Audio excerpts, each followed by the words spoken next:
Oh, pabalik pa. Keke. Ha? The arm? Uh-oh, there's a stoplight.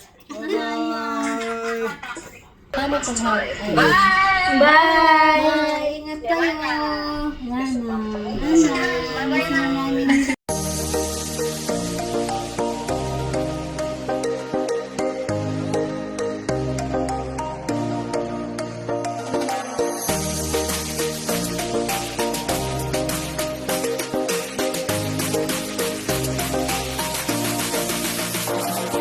Davao del Sur nandito. Oh, Canada!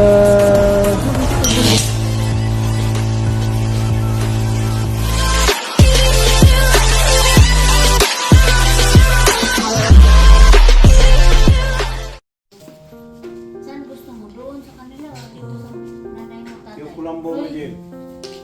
Saan gusto mo? So, nila ko yung mag-set up dito. Mong bababa. You want to Yeah, you're gonna get...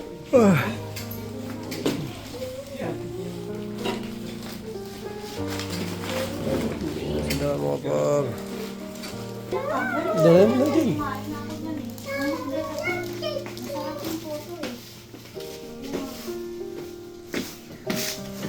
Last hug. No, we'll give you a hug.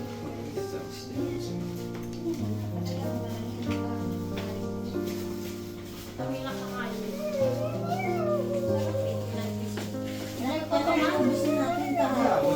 Marami pa ba?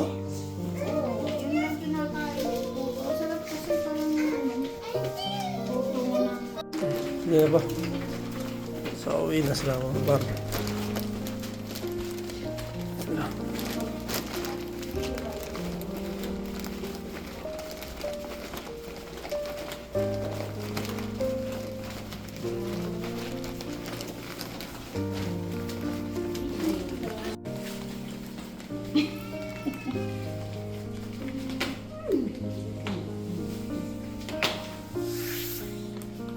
Tamos na nilang India.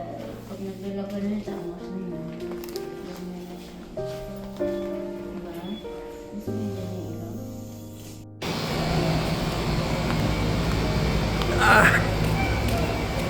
Uwi na sila mga parda. Uwi na sila sa US.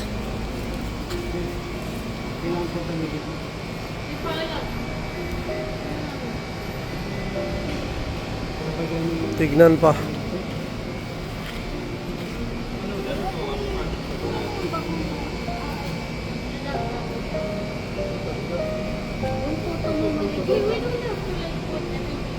Yeah, what would you want? Yung pagkain. Tama may. Snack ah. Yeah, I can take that one. I'll put that in the back. Oh. Ito. Ah, ito. Dito to. Mga toyo. Mga toyo.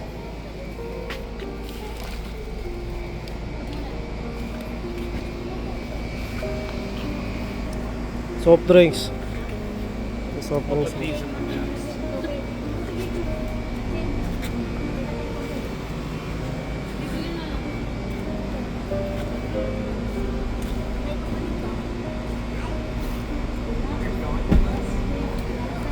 Bye, Inday.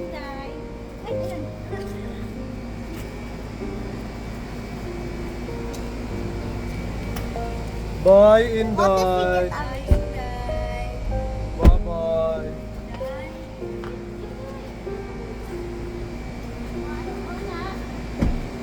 Bye.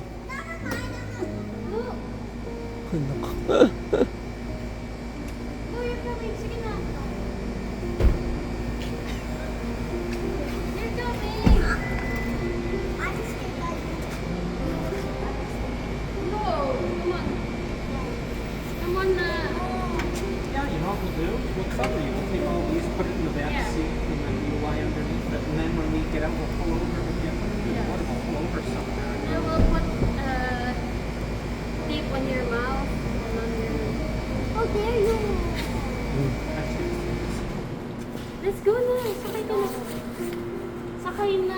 Bye.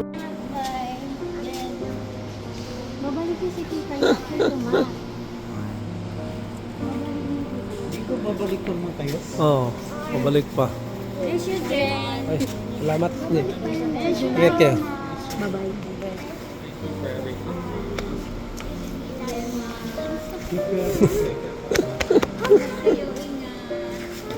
Bro, thank you, bro.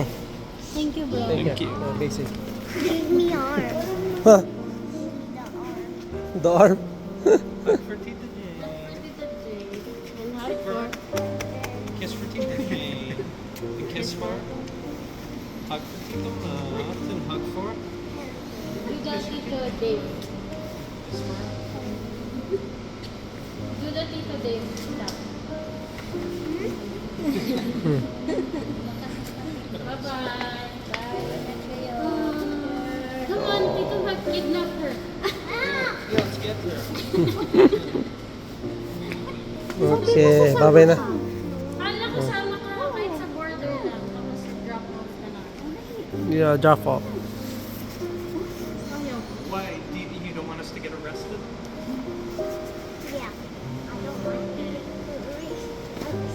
What if the cops show up? Ito, ma. Okay, let's go. Group hug daw.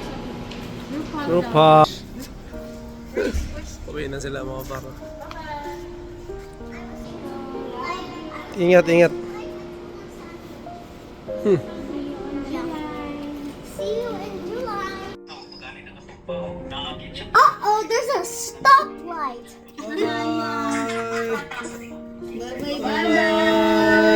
Bye.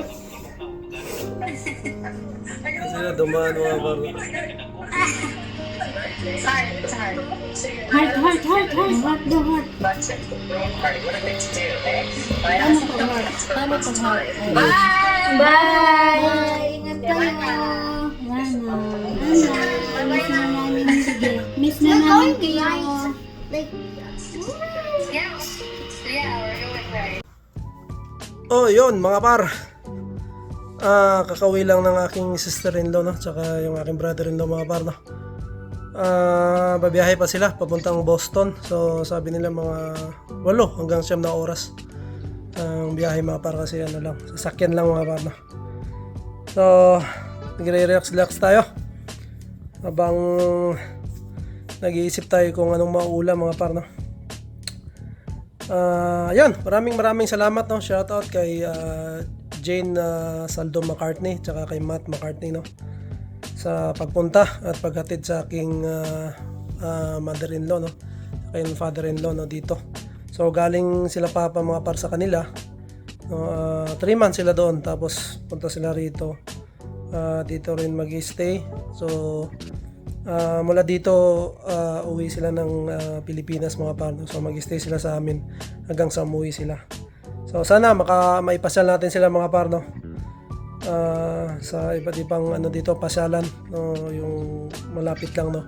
Gusto ko silang ipasyal doon sa may CN Tower, sa mga park, no. Malapit na palang Canada Day mga par, no. So maano nila pa rin yung Canada Day, no. Ma-experience nila yung Canada Day. So ayan, hanap kami kung saan kami tatambay mga par, no, sa Canada Day. Wala rin kami pasok noon mga par. So naking ano rin yun kasi hindi kami pinapasok nung company namin, o sarado sila. So makakapagala-gala tayo niyan mga par.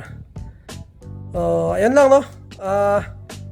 Ingat sa biyahe, no, ng aking sister-in-law at brother-in-law, and maraming salamat, no. Alam na nila yon. Maraming salamat sa lahat, no, ng tulong nila. And syempre shoutout din sa aking mga solid na sumusuporta sa ating pagbo-vlog mga par. Maraming salamat sa inyong pagko-comment, no, pagla-like at panonood syempre, no. Sa walang sawang panonood mga par sa akin, no. So yeah, kung may gusto niyo magpa-shoutout pala, no, mag-comment na kayo sa baba. Mga salamat ako sa inyo mga par, no, kasi mayroon tayong mga nanonood lang, no, na hindi nagko-comment pero nanonood. So maraming salamat. So kung gusto niyo ma-shoutout, so mag-comment kayo sa baba para mapasalamatan ko kayo mga par, no. Kasi yun lang ang paraan ko na makapagpasalamat sa inyo sa lagi niyong suporta, no? Sa isang taon nating pagbo-vlog dito sa Canada mga par, no? So sana nakapagbigay tayo ng mga idea, no? Kahit papaano sa buhay dito sa Canada mga par. So kung may mga tanong din yung mga bago yung nanonood sa akin, pwede rin kayo mag-comment mga par sa baba para yan malaman nyo mga par, no? Kung ano talaga ang buhay dito sa Canada. So kasi mga par, no, para sa akin kailangan nyo paghandaan bago kayo pumunta rito sa Canada mga par. So number 1 talaga yan. Unang-una yung financial mga par, no? Yung pera talaga muna. Kailan talaga may baon muna kayo dito. Samantala habang nag rito mga par, naghanap ng magandang kapalaran, magandang trabaho mga par, no? Kasi hindi lahat pagdating dito ay talagang maganda ang agad yung nangyayari mga par. Minsan hindi natin alam, no? Kasi kanya-kanya tayo ng kapalaran. Pero ang pinaka talaga mapar, kahit ka talaga sa trabaho rito, no? Sa pag nandito ka sa Canada, so hindi ka mamimili ng trabaho, talagang kailangan mong kumita mga par, no? Para hindi maubos yung dalang pera. So pero pinaka-importante mga par, meron kang savings muna, no? Na panggastos-gastos dito habang nag-a-adjust ka pa sa buhay na dito sa Canada mga par. Pero good thing yan, marami nang nagba-vlog mga par, no? Na nag-share ng buhay dito sa Canada, kung anong madadatnan nyo. So kahit pa paano mga par, handa kayo pag pumunta kayo rito or may balak kayong pumunta rito mga par. So good luck sa lahat at salamat, no? Maraming salamat. So siguro mga par, dito ko muna tatapusin aking vlog, no?